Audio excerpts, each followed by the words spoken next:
नमस्कार, मैं हूं शिरीष मिश्रा। छत्तीसगढ़ की बात में आप सभी का स्वागत है।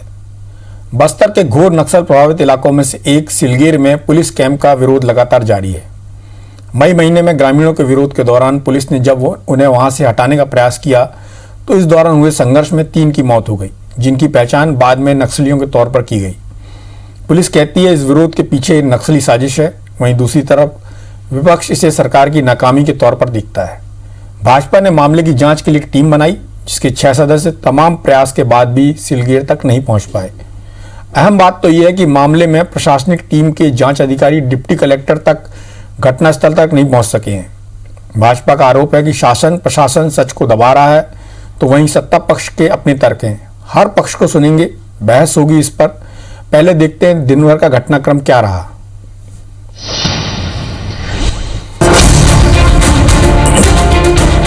बस्तर में सिलगेर कैंप का जारी है विरोध। 20 दिन से जारी तनाव, अब जांच दल पर दंगल। सियासी अखाड़े में उलझा सिलगेर। बीजापुर के सिलगेर कैंप में 12 मई से सुरक्षा बल और स्थानीय आदिवासी आमने सामने हैं। हालात सुधरने के बजाय हर दिन तनाव बढ़ता जा रहा है। 17 मई को हुई गोलीबारी और 3 ग्रामीणों की मौत को लेकर अब सियासत भी शुरू हो गई है। एनकाउंटर की जांच के लिए गठित बीजेपी की 6 सदस्यीय टीम और पूर्व जनजाति आयोग के अध्यक्ष नंद कुमार साय सिलगेर पहुंचे, लेकिन सुरक्षा बलों ने उन्हें बासागुड़ा थाने में ही रोक लिया, जिसके बाद बीजेपी जांच दल को आदिवासियों से मिले बगैर ही वापस लौटना पड़ा। बीजेपी नेताओं ने आरोप लगाया कि सरकार नहीं चाहती कि इस मामले की सच्चाई सामने आए, इसलिए उन्हें घटनास्थल जाने से रोका जा रहा है। तो मुझे लगता है कि जिस तरह से कोई बयान न देना, यहाँ पे फोर्स को निहत्था छोड़ दिया गया है, लोगों को निहत्था छोड़ दिया गया है। राज्य सरकार का मामला है। उनका ये कहना था कि कहीं दूर बनाए कैंप, और जो है ना हम लोगों को जो है ना आगे चल के जो है ना परेशान करते हैं गाँव वालों को, ये एक विषय ही आया था। तो जो है ना इस प्रकार की घटना घटित न हो, इसके लिए जो है ना उन्होंने विरोध किया होगा। तो विरोध करना तो प्रजातंत्र में एक वो है और सबका अधिकार बनता है, लेकिन गोली से भून देना ये ठीक नहीं। सिलगेर में प्रदर्शन कर रहे आदिवासियों से बगैर मिलकर लौटी बीजेपी जांच दल की टीम शासन प्रशासन को आड़े हाथों ले रही है। वहीं आईजी बस्तर सुंदरराज पी ने इसके पीछे कोरोना संक्रमण को वजह बताया। दरअसल नरसापुरम में कुल 52 लोगों का कोरोना टेस्ट किया गया था। इसमें एक साथ 28 लोग संक्रमित मिले हैं। जो कोरोना का भी एक काफ़ी बड़ा चुनौती है, जिस तरीके से एक ही जगह में 4000-5000 लोग इकट्ठा हो रहे हैं, कोरोना महामारी के हिसाब से काफ़ी एक खतरा भी बन सकता है। इसी विषय को लेकर भी हम लोग लगातार ग्रामीण को समझाइश दी जा रही है। सिलगेर कैंप के विरोध में प्रदर्शन कर रहे आदिवासियों ने साफ कर दिया है कि कैंप के हटने तक वो इसी तरह अपना विरोध जताते रहेंगे और मौके पर डटे रहेंगे। हालांकि शासन प्रशासन मामले को संभालने में जुटा है, लेकिन सिलगेर में जो मौजूदा हालात हैं उसे लेकर विपक्ष सरकार की नक्सल नीति पर सवाल खड़े कर रहा है। दूसरी ओर राज्य सरकार एंटी नक्सल मोर्चे पर मजबूत घेराबंदी और सड़कों की सुरक्षा के लिए ऐसे कैंप जरूरी बता रही है। तो जिस प्रकार से आज नक्सली दबाव बना रहे हैं, एक तरफ गांव वाले नक्सली के गोली से मारे जा रहे हैं और दूसरे तरफ पुलिस के गोली से मारे जा रहे हैं। आखिर गांव वाले जाए तो जाए कहां? ये जो परिस्थितियां हैं, ये सरकार के अस्पष्ट नीति के कारण में है, जिसके खामियाजा यहाँ के बस्तर की जनता भुगत रही है। झारखंड से कभी कभार कुछ नक्सल लोगों की दस्तक हो जाती है, लेकिन मैं ऐसा समझता हूँ उत्तर में अब जो नक्सली गतिविधियां हैं पूर्णतः विराम की ओर है। पुलिस ये दावा कर चुकी है कि सिलगेर और आसपास के गांव में आदिवासी नक्सलियों के प्रभाव में है। उन्हीं के दबाव में कैंप का विरोध किया जा रहा है। बहरहाल सिलगेर में पिछले 20 दिन का घटनाक्रम कई सवाल खड़े कर रहा है, लेकिन हर बार सवाल का जवाब सवाल के रूप में ही सामने आता है। अब देखना यह है कि सिलगेर में जारी तनाव कब खत्म होगा। अगर यही हालात रहे तो एक तरफ नक्सली अपने प्रोपेगेंडा में कामयाब होंगे, तो वहीं दूसरी ओर बीजापुर के गांव में कोरोना का खतरा भी मंडराने लगा है। बीजापुर से के संतोष के साथ नरेश मिश्र, IBC 24, जगदलपुर। करीब 3 हफ्ते से सिलगेर सुलग रहा है। जो ऐसी घटनाएं वहां पर हो रही हैं, 11 तारीख से जब ग्रामीणों ने विरोध शुरू किया, 17 तारीख को वहां पर 17 मई को जो फायरिंग हुई उसमें 3 लोग मारे गए, जिन्हें बाद में पुलिस ने बताया कि ये नक्सली संगठन से जुड़े लोग हैं। उसके बाद से लगातार वहाँ पर राजनीति चल रही है। नई सरकार यानी भूपेश बघेल की सरकार आने के बाद शायद बस्तर में पहली बार इस तरह का विरोध देखने में आया है। जब भारतीय जनता पार्टी की सरकार थी उस समय बहुत सारी मुठभेड़, बहुत सारी चीज़ों को लेकर लगातार आंदोलन होते रहे, जांच दल बनते रहे, कांग्रेस के जांच दल जाते रहे और कुछ घटनाओं की न्यायिक जांच भी हुई है। अब ये नया मामला है, भारतीय जनता पार्टी के पास बस्तर में एक भी सीट नहीं है 12 में से, तो भारतीय जनता पार्टी को भी लगता है कि एक अच्छा मुद्दा है। JCCJ के भी कुछ लोग वहाँ गए थे और भारतीय जनता पार्टी के एक पूर्व मंत्री, एक पूर्व सांसद और एक जनजातीय आयोग के पूर्व अध्यक्ष, 3 लोग के साथ 6 सदस्यीय दल जाने वाला था जो नहीं पहुंच पाया। वहाँ राजनीति क्यों हो रही है, जो ग्रामीण आंदोलन कर रहे हैं उसके पीछे क्या चल रहा है और वहाँ पर कोरोना की क्या स्थिति जिसको लेकर पुलिस बार बार आगाह कर रही है, सारी बातों पर चर्चा करेंगे। इसके लिए हमारे साथ 3 महत्वपूर्ण मेहमान हैं। भारतीय जनता पार्टी से पूर्व विधायक श्रीचंद सुंदरानी जी हैं। सुंदरानी जी, आपका बहुत बहुत स्वागत है। कांग्रेस से बृहस्पति सिंह जी हैं, विधायक हैं रामानुजगंज से, मुखर आदिवासी नेता हैं, एक सशक्त नेता की पहचान है उनकी। नरेश मिश्रा जो नक्सल मामलों के जानकार हैं, IBC 24 के बस्तर के ब्यूरो प्रमुख हैं। तीनों का बहुत बहुत स्वागत है हमारे इस खास कार्यक्रम में। सबसे पहली बात नरेश से कर ली जाए, चूँकि नरेश उस जगह को जानते हैं। बाकी जो हमारे गेस्ट हैं वो पॉलिटिकली उसमें डिबेट में हिस्सा लेंगे। नरेश जी, 11 मई से ये आंदोलन शुरू हुआ ग्रामीणों का कि वहाँ से कैंप हटाया जाए। रिमोट का भी 17 तारीख की जो घटना है उसमें 3 ग्रामीण जो नक्सली संगठनों से जुड़े हुए थे उनकी मौत होती है। उसके बाद से वहाँ राजनीति होती है, सरकार की नक्सल नीति पर सवाल खड़े किए जाते हैं और उसके बाद वहाँ पर जो घटनाक्रम चल रहा है और लगातार ग्रामीण वहाँ से हटने के लिए तैयार नहीं है। इस बीच में पुलिस के जो वहाँ महानिरीक्षक हैं उनका बयान आता है कि जो वहाँ लोग हैं 52 लोगों का कोरोना टेस्ट कराया गया, 28 उसमें से कोरोना संक्रमित पाए गए। आपको क्या लगता है इसका क्या समाधान है या सरकार को इसका क्या समाधान करना चाहिए था? क्या कैंप का जो निर्माण है उसको स्थगित कर दिया जाना चाहिए था, कुछ समय के लिए उसको मतलब उसको आगे बढ़ा दिया जाना चाहिए था ताकि लोग परेशान ना हो या जो कॉन्फ्लिक्ट की स्थिति बन रही है वैसी स्थिति ना हो? क्या किया जाना चाहिए था या फिर इसका किस तरह से मनोवैज्ञानिक रूप से सरकार को या पुलिस प्रशासन को काउंटर करना था जो नहीं कर पाई या नहीं कर पा रही है? सारी चीज़ों के बारे में थोड़ा सा विस्तार से बताइए ताकि इस चर्चा में हम किसी अंजाम तक पहुंच सकें।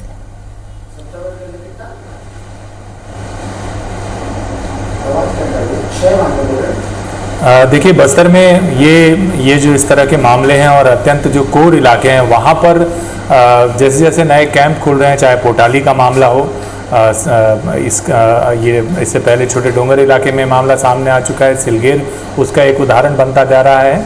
और ये जितने भी कैंप खुल रहे हैं यहाँ पर कहीं ना कहीं प्रशासनिक तौर पर कमजोरी दिखाई देती है। विशेषकर सिलगेर में अगर पहले और दूसरे दिन ही इस मामले को संभालने के लिए कलेक्टर और दोनों जिला प्रशासन के अधिकारी जो कि गोलीकांड के बाद वहाँ पहुँचे थे वो समझाइश के लिए अगर पहुँचते अपने पंचायत प्रतिनिधियों को साथ लेकर, तो शायद ये हालात उतने बिगड़ते नहीं।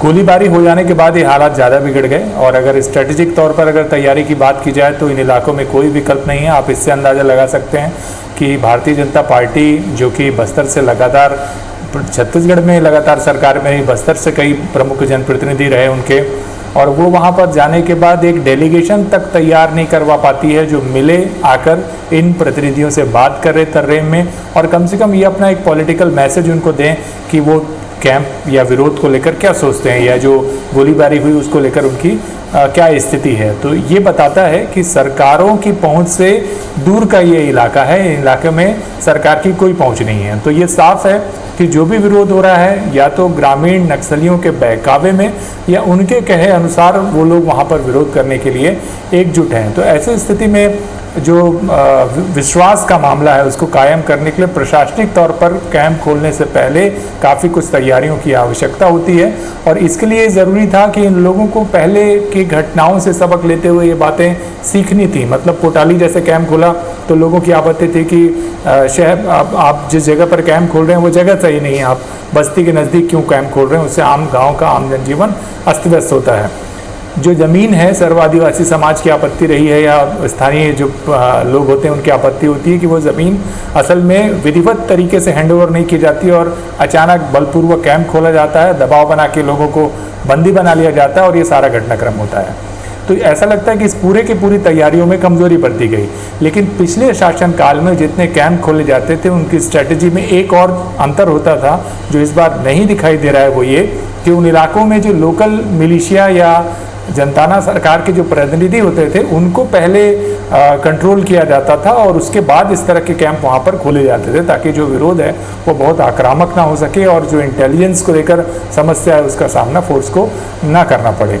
तो ऐसी कुछ कमियां इस पूरे घटनाक्रम में सिलसिलेवार दिखाई दे रही हैं। ये बात बिल्कुल सही है कि नक्सल जो कोर इलाके हैं उन इलाकों में फोर्स लगातार जा रही है, पर ये बस्तर की असलियत भी है। साफ तौर पर ये देखने की आवश्यकता है कि सरकार चाहे सुरक्षा, विश्वास और विकास की बात करे लेकिन सुरक्षा लोग लेना नहीं चाहते, विकास उस इलाके में वो सहमत नहीं है, उनको इस तरह से कन्विंस आज तक नहीं किया गया है, ना आगे कन्विंस किया जा रहा है कि वो कम से कम समझे कि ये सब कुछ उसी के लिए है और इसकी वजह है विश्वास का ना होना। तो ये विश्वास कायम करने के लिए पॉलिटिकल प्रोसेस या उन इलाकों में जो जनप्रतिनिधि हैं उनको काम करने की आवश्यकता है। जी नरेश, आपने बहुत अच्छी बात बोली कि विश्वास कायम करने की ज़रूरत है और विश्वास कायम करने के लिए जो जनप्रतिनिधि है या वहाँ पर जो ओपिनियन मेकर्स हैं उनसे सरकार को बात करनी थी। 17 तारीख की घटना है, करीब करीब 2 हफ्ता होने जा रहा है। आपको नहीं लगता कि सरकार को जो सर्व आदिवासी समाज है या फिर अलग अलग दलों के भी जो ऐसे नेता हैं जो इस मामले में सामने आ सकते हैं, जिनका उपयोग करके सरकार एक संवाद कायम करके कुछ हद तक चीज़ों को डाइल्यूट कर सकती थी, वैसा प्रयास होता है या होना चाहिए या सरकार उसमें करना ही नहीं चाहती? सरकार मेरा मतलब पुलिस और प्रशासन से।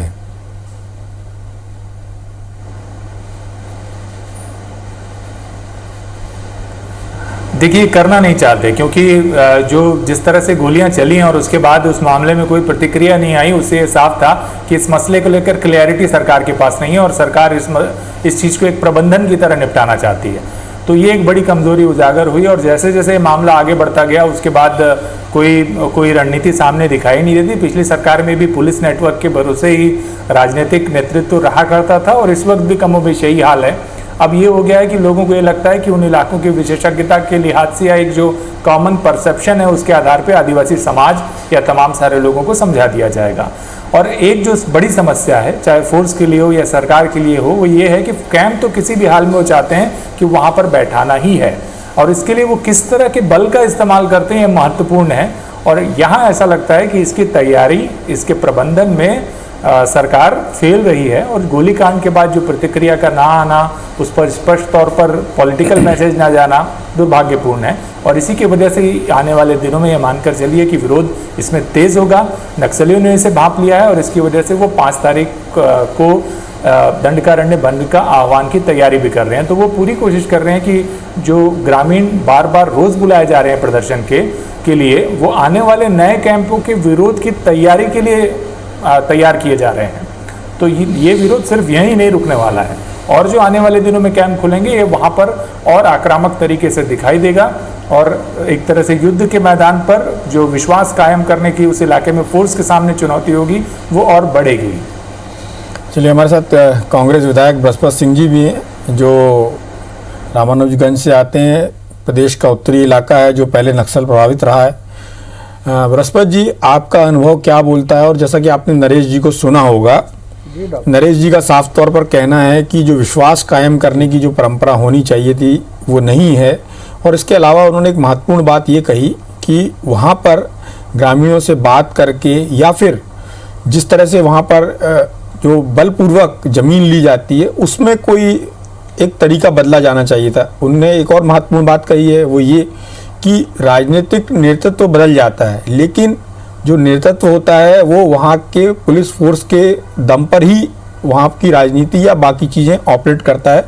लेकिन उम्मीद थी यहाँ कांग्रेस सरकार आई है और जैसा कि आपकी सरकार के आने के बाद कहा गया था कि पीड़ित पक्षों से बात की जाएगी, जो प्रभावित पक्ष है उससे बात की जाएगी और उसका प्रयास शुरू में दिखाई भी दिया था। उसके बाद उसमें एक कमी आई, उस तरह की इंटेंसिटी नहीं महसूस की गई कि वहाँ पर जो दूसरे ग्रुप होने चाहिए थे, ऐसे ओपिनियन मेकर जो उनके बीच में जाते, शांति की बात समझाते, विकास की बात समझाते, सुरक्षा के महत्व को समझाते, ऐसी कोई बात सामने नहीं आई। और अभी का जो घटनाक्रम है ये साफ तौर पर, जैसे नरेश का कहना है कि प्रशासन उसमें असफल साबित हुआ है। जो वहाँ पर बात की जानी चाहिए थी, लोगों को समझाया जाना चाहिए था, वो नहीं हुआ। तो नक्सली इसका फ़ायदा उठा रहे हो, ग्रामीणों को की संख्या वहाँ बढ़ती जा रही, बारी बारी से अलग अलग गाँव के लोगों को बुला रहे हैं। तो आपकी सरकार के लिए एक चुनौती है, इसको कैसे देखते हैं? और प्रतिक्रिया भी नहीं आई जैसा कि नरेश का कहना है। देखिए डॉक्टर मिश्रा साहब, मैं बहुत स्पष्ट बताऊं कि ये जो क्षेत्र है पूरा बस्तर हम लोगों का बहुत परेशान है। पहले की सरकारों में भी देखे होंगे, कई गांव जला दिए गए थे, हजारों लोग शिविर में रह रहे थे। वो क्षेत्र है हमारा। ये वहाँ नरेश जी की बातों से बहुत सहमत हैं कि वहाँ विश्वास में लेके हमको खोलना चाहिए था, लेकिन वहाँ जो भूपेश बघेल की सरकार बनी, पीड़ित पक्ष से उन्होंने बात करके समाधान करने की कोशिश की और लगातार कोशिश किया जाता रहा, 2.5 साल तक चलते रहे। अभी जो समस्या उठा है, ये कुछ हमारे माओवादियों ने गांव के लोगों को, भोले भाले आदिवासियों को आगे लाकर वहां फोर्स नहीं रखने देना चाहती। ये भारतीय जनता पार्टी के लोग भी उस पर हवन देने का काम कर रहे हैं, उस पर और उनको बढ़ावा देने का काम कर रहे हैं। ये देखिए राष्ट्रीय मुद्दा है। ये किसी भी कीमत पे नक्सली, माओवादी, ये जो है ये हर हालत में समाप्त होना चाहिए, अमन चैन बहाल होना चाहिए। ये हम लोगों को सबको सम्मिलित रूप से मिलकर करना चाहिए। अभी भारतीय जनता पार्टी के साथियों ने जो लगातार स्थिति उत्पन्न कर रहे हैं, ये नहीं चाहते कि बस्तर अमन चैन हो। ये लगातार कोशिश कर रहे हैं, राजनीति कर रहे हैं। अभी राजनीति करने का समय नहीं है। हमारा केंद्रीय रिजर्व बल वहाँ है, केंद्रीय सुरक्षा बल सीआरपी के जवान वहाँ तैनात हैं। और अगर हमारा पूरा सुरक्षा में अगर पुलिस मदद नहीं करेगा, सुरक्षा बल नहीं रहेंगे, तो क्या भारतीय जनता पार्टी के लोग बंदूक लेके वहाँ खड़ा होंगे क्या? गाँव वालों को सुरक्षा देंगे क्या? तो सुरक्षा के लिए बहुत जरूरी है और इसमें राजनीति किसी को करने की आवश्यकता नहीं। मेरे ख्याल से बस्तर के लोगों को विश्वास जीतने की जरूरत है और उससे तभी विकास संभव होगा। क्योंकि आज भी आप नरेश जी ने बात कहा, हम लोगों ने भी पहले गया है, देखा है, हम खुद भी नक्सल क्षेत्र से प्रभावित रहे हैं।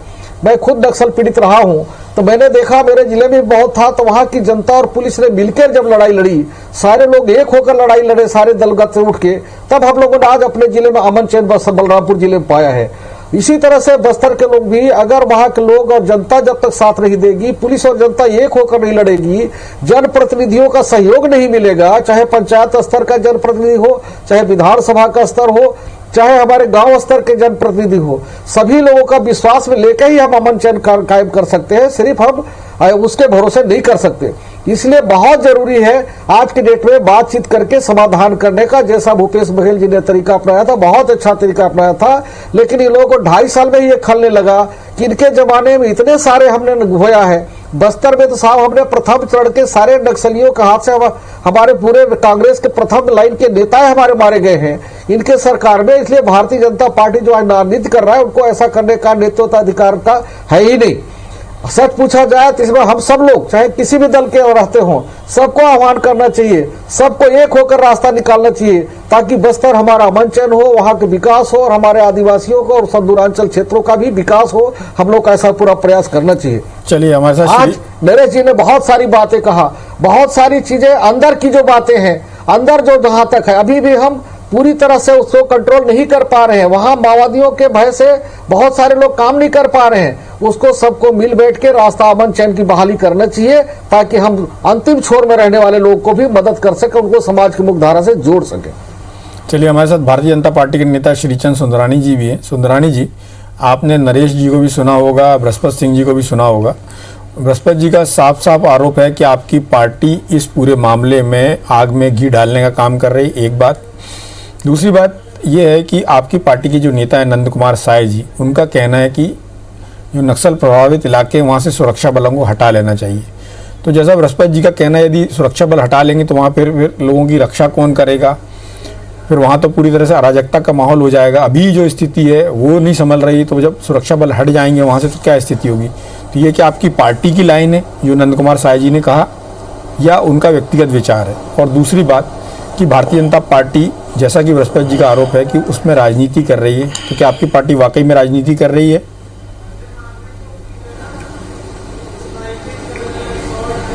देखिए डॉक्टर सुरेश जी, मैं नरेश जी को सुन रहा था और नरेश जी का एक लंबा अनुभव है बस्तर के क्षेत्र में और नक्सल इलाकों से, जो उन्होंने मेहनत की है पिछले दिनों। मैंने लगातार उनको देखा है कई सालों से।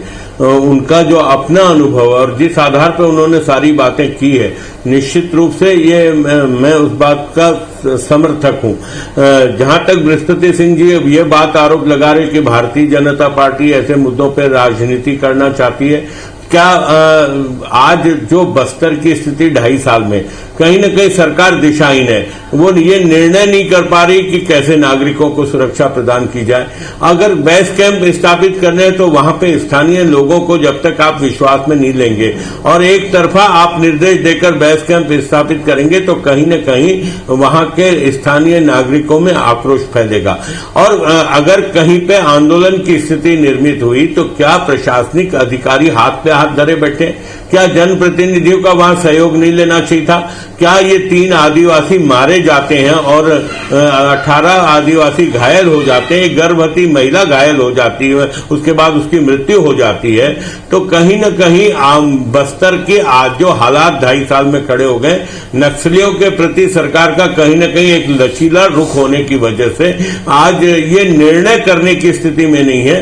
ये पहली बार देखने को मिल रहा है कि बस्तर में आदिवासी नक्सलियों के हाथों भी मारे जा रहे हैं, सरकार के हाथों भी मारे जा रहे हैं। तो नागरिकों की सुरक्षा की बात अगर भारतीय जनता पार्टी उठाएगी या नंद कुमार साय जी के नेतृत्व में जाकर एक प्रतिनिधि मंडल मिलना चाहेगा और उसको ये रोकने का प्रयास करेंगे, तो क्या हम आदिवासी मारे जाएं और भारतीय जनता पार्टी चुप बैठे या भारतीय जनता पार्टी आवाज उठाए?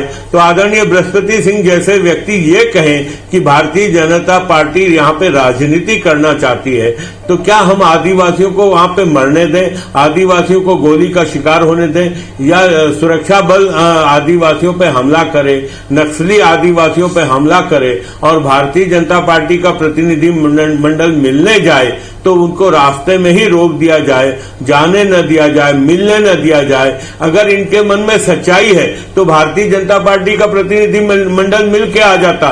जहां तक कांग्रेस पार्टी के प्रथम पंक्ति के नेता शहीद हुए हैं, मैं मानता हूं कि निश्चित रूप से बड़ी दुर्भाग्यजनक। क्या भारतीय जनता पार्टी के नेता वहां शहीद नहीं हुए, सिर्फ कांग्रेस के ही नेता? चलिए, मुझे लग रहा है कि हम बहुत ज्यादा चर्चा से भटक रहे हैं। सुधरानी जी, मेरे आपसे 2 सवाल थे, आपने एक सवाल का तो सीधा जवाब नहीं दिया, दूसरे का जवाब ही नहीं दिया। दूसरा सवाल मेरा ये था कि नंद कुमार साय जी का जो सुरक्षा बलों को हटाने का बयान है, उससे आपकी पार्टी सहमत है या उनका वो व्यक्तिगत बयान है? देखिए, आदरणीय नंद कुमार साय जी बहुत वरिष्ठ नेता हैं। सीधा उत्तर दे दीजिएगा प्लीज।